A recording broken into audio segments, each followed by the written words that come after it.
Ciao a tutti amici, bentornati sul nostro canale. Oggi insieme qui con voi a parlare di Yamaha Tenere 700. Ringraziamo subito all'inizio di questo video gli amici di Debert Bari, concessionaria Yamaha ufficiale.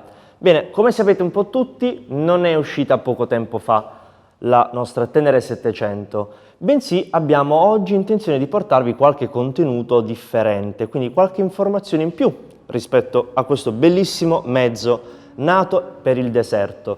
Non a caso Tenere è una parola Tuareg, sta appunto a significare deserto, di conseguenza un mezzo nato e creato e pensato per questo utilizzo estremo. Non a caso sin da subito ce ne accorgiamo da cosa? In primis la dimensione e la tipologia di pneumatici scelti per il nostro mezzo. Non abbiamo infatti un cerchio da 17 pollici all'anteriore, ma bensì da 21. Al posteriore, così come all'anteriore invece, il pneumatico è un Pirelli M+S Scorpion, molto particolare e quindi ad hoc per questo utilizzo. Venite insieme adesso con me a vedere un attimino meglio l'estetica di questo mezzo, abbastanza particolare. Cosa notiamo in primis? Molto snello. La sella super profilata ci permette di poter salire in maniera molto agevole. Io sono alto circa 1,85 m, però trovo tranquillamente la mia posizione di guida, tocco in maniera abbastanza comoda con quasi tutta la pianta del piede e soprattutto riesco attraverso questo manubrio abbastanza largo un'ottima impugnatura. Sento la moto totalmente mia. Adesso andiamo a dedicare del tempo a capire un attimino meglio le funzionalità e l'estetica del nostro quadro strumenti. Questo momento lo dedichiamo a tutti voi che siete lì in ascolto. Cuffiette, alzate un po' il volume.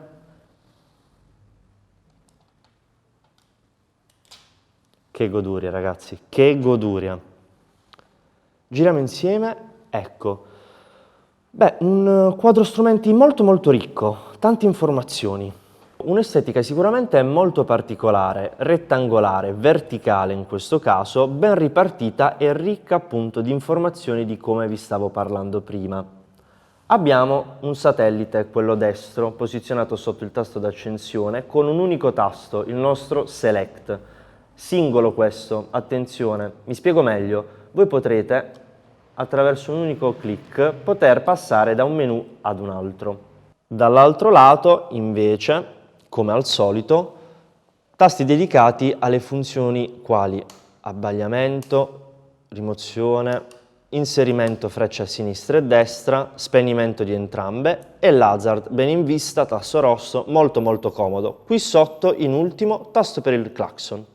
Eccoci qui adesso un po' più da vicino il nostro forcellone, cosa ci stava nascondendo, anche il nostro manubrio. Sicuramente una praticissima presa 12 volt, quindi poter caricare o attaccare e poter utilizzare quindi un navigatore portatile piuttosto che mettere in carica il nostro smartphone.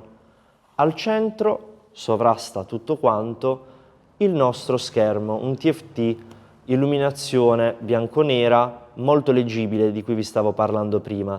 Parliamo adesso quindi del suo aspetto. Come detto prima, sul lato sinistro e alto troviamo il contagiri, molto chiaro, di facile lettura, fondo scala indica 12.000 giri, vi ricordo che la sua potenza, il suo bicilindrico, sviluppa più o meno il massimo della coppia intorno a 6.500 giri.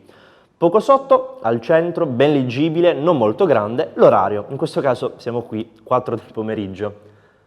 Sulla destra invece conta chilometri, un po' più in basso invece l'indicatore del livello carburante, utilissimo in questo caso come sempre perché lo sapete benissimo, no? Andando ogni giorno nel deserto ci sarà super comodo ovviamente poter sapere quanto abbiamo di carburante.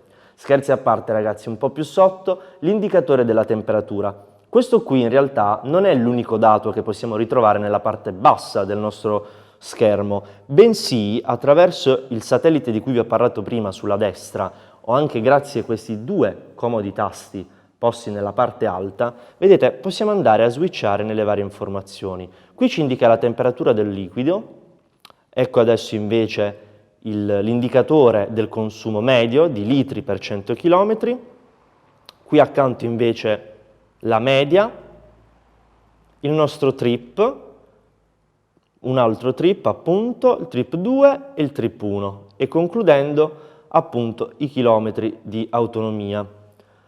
In alto, in questo piccolo riquadro invece, ci sarà indicata sempre la marcia inserita e ovviamente anche il folle.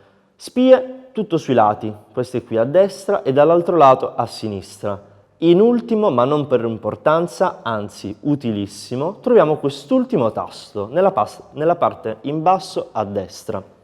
Bene, lui ci servirà per poter disinserire manualmente attraverso appunto premendo in maniera prolungata sul tasto, ecco vedete si accenderà la spia del disinserimento dell'ABS e quindi allo stesso tempo attiva la modalità off-road. Invece un semplice tocco e andremo a disinserire l'off-road, la modalità off-road, riportando invece attivo l'ABS. Quindi questo per quale motivo? Vedete, premendo singolarmente non potrà mai capitarci di involontariamente disinserire l'ABS, quindi molto pratico e comodo per la nostra sicurezza, ma solo e sempre con una pressione prolungata sul tasto stesso. Bene, cavalletto giù, io lascio il quadro acceso, ma nel frattempo scendo dalla nostra Tenere 700. Questo perché? Ovviamente siamo arrivati al 2021, la tecnologia di bordo, anche e soprattutto sulle moto, è diventata fondamentale, a prescindere dalla tipologia e utilizzo che ne andremo a fare. Basti pensare questo modello 2018, anno di lancio, producesse e montasse già di serie una fanaleria totalmente LED. Come potete notare qui, luce di posizione DRL e superiormente 4 bulbi abbagliante e anabbagliante. Questo molto comodo. Altre piccole chicche prima di concludere il nostro video. Sapevate per quale motivo il forcellone anteriore in questi modelli è coperto? Beh, ovviamente per evitare che lo sporco, la polvere, il fango e tutto quello che avremmo potuto trovare sul nostro percorso off-road andasse a posarsi appunto sulle nostre sospensioni. Ma allo stesso modo perché utilizzare dei dischi a raggio, rendere quindi più leggero e soprattutto più pratico l'utilizzo del nostro mezzo. In ultimo concludiamo anche col dirvi che Tenere 700 adesso è disponibile anche e soprattutto ovviamente in modalità in produzione modello appunto Euro 5, quindi aggiornato alle nuove norme anti-inquinamento. Anche questo video avvolge al termine. Io e Tenere 700 non possiamo far altro che ringraziarvi per aver dedicato il vostro tempo per la visione di questo nostro video. Per qualunque altra informazione al riguardo potrete visitare il nostro sito internet www.guidare.tv per alcuni articoli di approfondimento dove abbiamo appunto inserito altre informazioni relativi al nostro mezzo. E inoltre, se vi andasse, potreste lasciare un bellissimo mi piace a questo video nel caso in cui vi fosse piaciuto, andare anche sulle nostre pagine social Facebook, Instagram, TikTok, insomma ragazzi ci trovate anche su Spotify, io non so più che altro social poter menzionare e ancora un saluto da Giuseppe. Ciao a tutti, al prossimo video!